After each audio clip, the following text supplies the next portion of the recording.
Look, I don't care what token the Air Force sent over for this joint exercise. This is Naval Air Station Oceana, and that full mission simulator is for carrier-qualified pilots, not for some PR hire ticking a diversity box. Get her out of my pre-flight briefing. The crowd of naval aviators, a sea of khaki flight suits, shifted with a murmur of nervous laughter. Commander Davies, the exercise lead, stood with his arms crossed, a smug smirk plastered on his face as he gestured dismissively toward the lone blue flight suit in the room. He was a man whose confidence was built on the bedrock of volume, a belief that the loudest voice in the room was also the most correct. He saw a small-framed woman, younger than most of the lieutenants present, with her hair pulled back in a severe regulation bun. He saw a captain's insignia on her collar and scoffed internally. It had to be a fast-track promotion, a political move. He did not see the stillness in her posture, a placid calm that was more unnerving than any retort could ever be. She offered no reaction to his public dismissal. Her gaze remained fixed on the datapad in her hands, her thumb methodically scrolling through pre-flight checklists for an aircraft that wasn't even hers, the F divided by a -18E Super Hornet. The silence that followed his outburst was thick with complicity and embarrassment. But as the assembled pilots waited for her to retreat in shame, a shadow fell over the back of the room. Admiral Jackson, commander of the Atlantic Fleet, had slipped in unnoticed, his gaze locking onto the captain's hands, noticing the worn leather of her flight gloves, the subtle way her fingers danced over the screen with an economy of motion that spoke of thousands of hours of practiced discipline. He saw her stance, a perfect parade rest that was somehow completely relaxed, a study in potential energy. If you believe that true respect is earned in silence and proven in action, type competence below. The young captain did not look up. She did not need to. The universe of her focus had narrowed to the schematics on her screen, the flow of fuel, the hydraulic pressures, the delicate balance of avionics. Commander Davies, emboldened by her lack of response, took a step forward, his voice dripping with condescension. "Did you hear me, Captain? This is a complex carrier defense simulation. We're modeling a multi-axis saturation attack. It's not the kind of thing you can just walk into. This is the big leagues." He was performing for his men, reinforcing the rigid hierarchy that was his only source of authority. He mistook her silence for weakness, her calm for fear. It was a fundamental misreading of the environment, the kind of error in judgment that gets people killed in actual combat. The men around him, younger officers who knew no better, took their cue from him. They saw what he told them to see: an outsider, an interloper, an administrative officer mistakenly assigned to a tactical briefing. They failed to notice the call sign patch on her shoulder, a single, stylized word in stark white thread against black Velcro, Valkyrie. It was a name that meant nothing to them, a ghost in the machine of inter-service rivalry. But to Admiral Jackson, standing silently in the back, the name was a thunderclap. He felt a jolt of recognition, a memory of classified mission reports he had read late at night in the Pentagon. Reports filled with impossible feats of airmanship and redacted details that hinted at a legend operating in the deepest shadows of modern warfare. He watched as the captain finally looked up, her eyes, a pale and piercing blue, sweeping over Davies without a flicker of emotion before settling on the main simulation screen. "Understood, Commander," she said, her voice even and low, a stark contrast to his blustering tone. It was the only thing she said, but in that quiet acknowledgement, she accepted a challenge he didn't even realize he had made. The simulation began with a deceptive calm. On the massive wraparound screens of the command center, the digital carrier strike group steamed through placid blue waters under a clear sky. The Navy pilots, confident and practiced, went through their initial launch and patrol sequences. Davies stood behind them, directing the flow, his voice a constant, confident bark. "Eagle 1, Vector 305, patrol your CAP station. Eagle 2, ascend to 40,000, expand search grid." Then, without warning, the entire system glitched.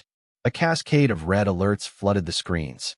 The exercise parameters, carefully scripted and controlled, were suddenly wiped and replaced by a nightmare scenario, a live-fire protocol that was only supposed to exist in the system's deepest, most classified archives. It was a Case Omega event, A full-scale, simultaneous assault from air, surface, and subsurface threats, designed by the most paranoid minds at DARPA to be unwinnable. A wave of simulated hypersonic missiles appeared on radar, their flight paths too fast, too erratic for the Aegis defense systems to track. Simultaneously, electronic warfare signatures indicated a massive jamming attack, turning the pilot's radar screens into a blizzard of digital snow. "What the hell is this?" Davies yelled, his composure instantly shattering. "Someone terminate the run. Terminate it." The civilian tech in the corner frantically typed at his console. "I can't, sir. It's locked me out. It's running a dynamic AI protocol I've never seen before. It's adapting." Panic began to ripple through the room. The seasoned naval aviators in the simulator pods were overwhelmed within seconds, their screens flashing with missile impact and aircraft destroyed. The carrier itself was bracketed, defenseless. The exercise had become a massacre. In the midst of the escalating chaos, as alarms blared and men shouted in confusion, the Air Force captain moved. She didn't run. She walked with a deliberate, unhurried pace to the single unoccupied simulator rig at the end of the row, the F-22 Raptor, a machine so advanced it was rarely integrated into these naval exercises. It was there as a cross-platform liaison tool, an afterthought. She swung herself into the seat, her movements fluid and economical. Her hands, which had been so still moments before, now flew across the control surfaces, her fingers a blur as she initiated the cold start sequence. The system recognized her biometrics instantly, bypassing the standard login. On the main screen, a new icon blinked to life. A single, silver F-22, callsign Valkyrie. "What is she doing?" Davies sputtered, his face pale with sweat. "Get her out of there. She's not even cleared for this system." But Admiral Jackson's voice cut through the noise, a low, authoritative rumble that silenced the room. "Let her work." All eyes turned to the main display. Valkyrie's icon didn't join the futile defense of the carrier. Instead, she banked hard, pushing her simulated aircraft to its absolute limits, climbing straight up into the stratosphere, a vertical ascent that no one understood. She was a silver needle stitching a path toward the sun, away from the fight. "She's running," someone muttered. But she wasn't running. She was gaining a god's eye view. From the edge of space, she could see the entire battle space, the origin points of the missile salvos, the electronic warfare emitters painting the fleet. She began to feed targeting data not to the overwhelmed fighters, but directly to the carrier group's ship-based defensive systems, using her Raptor's unparalleled sensor suite as a remote set of eyes. One by one, the Aegis cruisers and destroyers, guided by her pinpoint data, began to intercept the incoming threats. The screen bloomed with successful intercepts. She then dove, a controlled fall from the heavens, accelerating through Mach 2. She didn't engage the enemy fighters head-on. She used her speed and stealth to perform a series of lightning-fast strikes on the simulated enemy jammers, the source of the chaos. She flew with an inhuman precision, a ballet of violence and grace. The digital snow on the other pilot's screens cleared. Communication was restored. But the final threat remained. A simulated nuclear-tipped torpedo had been launched from a submerged submarine. With all her missiles expended, she did the unthinkable. She pushed her Raptor into a supersonic dive aimed directly at the ocean's surface, pulling up only at the last possible second, her velocity creating a massive hydrodynamic shockwave in the water, a real-world, albeit dangerous, tactic known as a sonic boom splashdown. The simulated shockwave was just enough to disrupt the torpedo's guidance system, causing it to veer off course and detonate harmlessly. The final red icon on the screen vanished. Mission successful. Survivability, 100%. The room was plunged into a deafening silence, broken only by the hum of the servers. Everyone stared at the screen, at the impossible result. Davies stood frozen, his mouth hanging open, whispering the same two words over and over. "Not possible. Not possible." Admiral Jackson let the silence hang in the air for a full minute, allowing the weight of the moment to settle on every person in the room.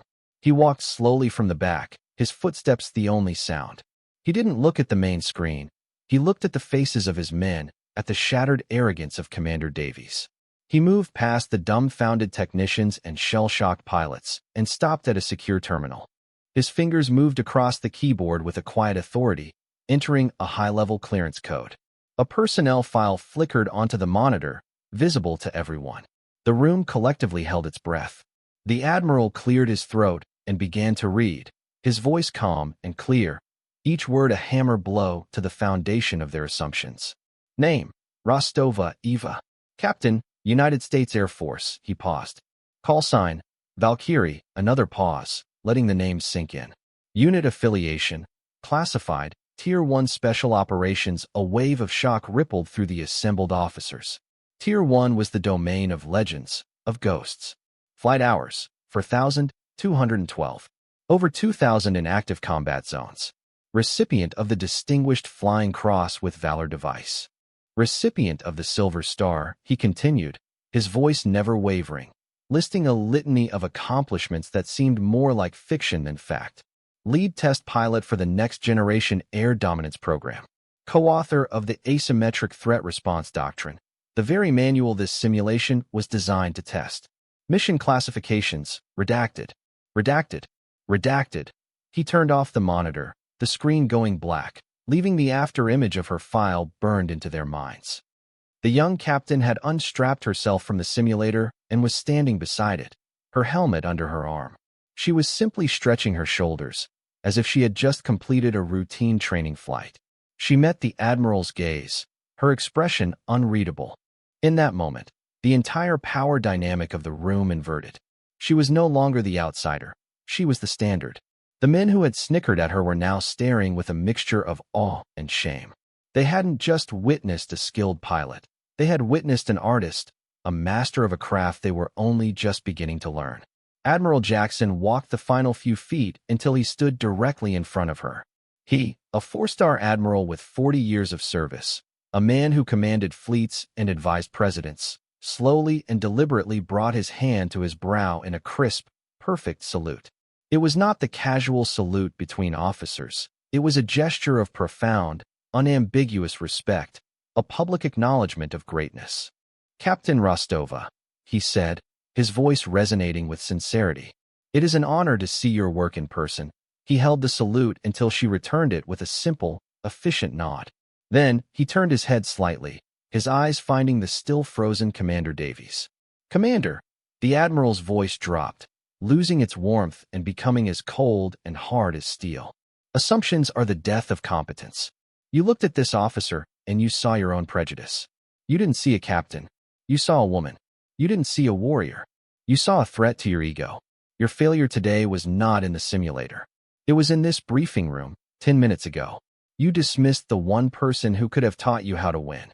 The story of what happened in the Oceana Simulation Center spread through the base like wildfire, then across the services like a shockwave.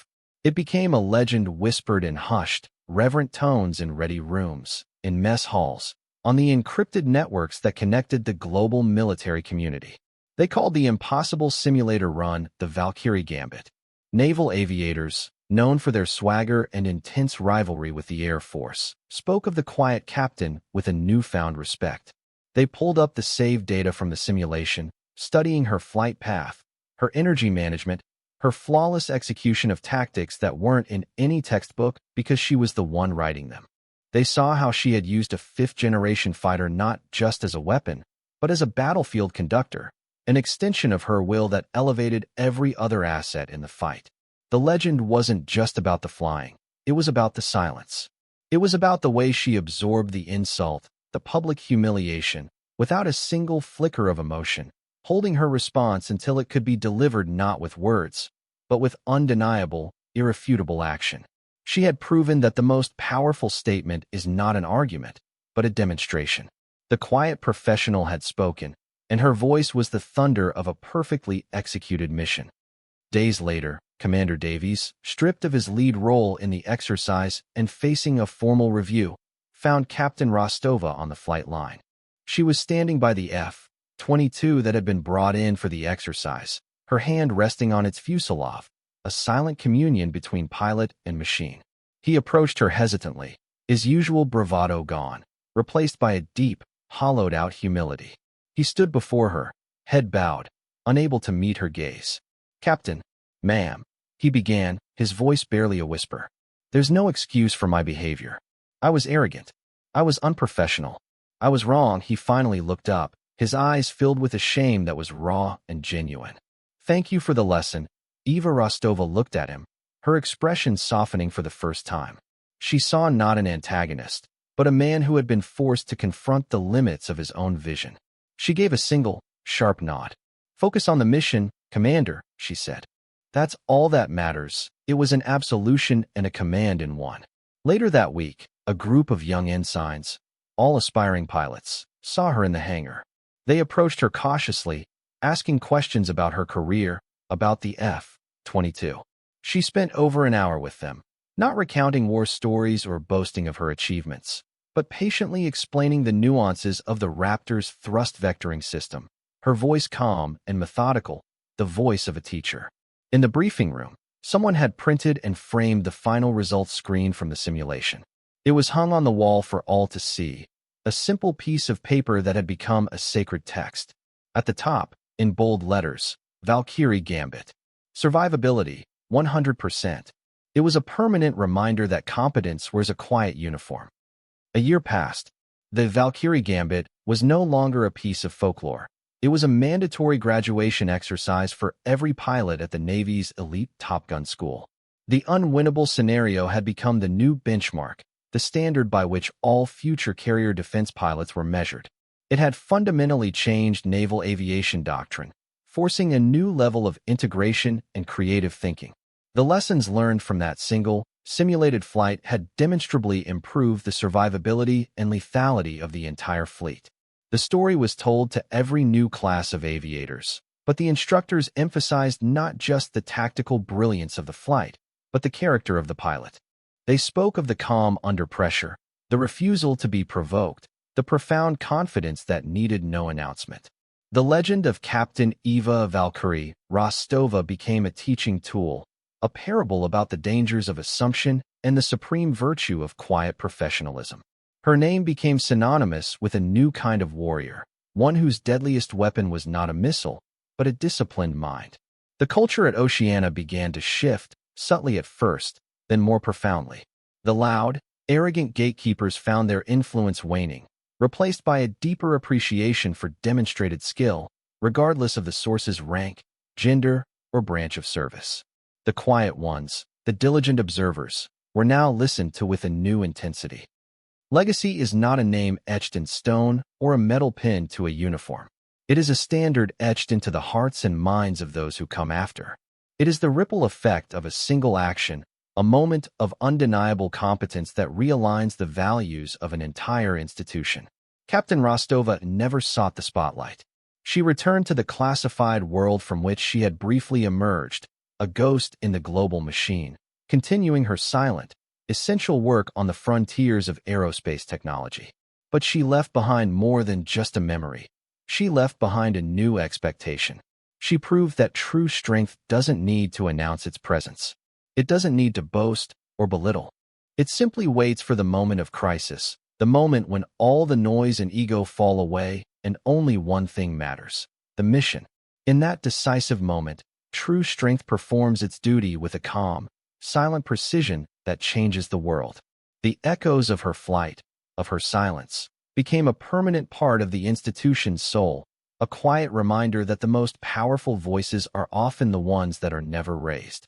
For more stories where precision triumphs over prejudice and where silent strength defines their worth, subscribe to Unknown Heroine Stories.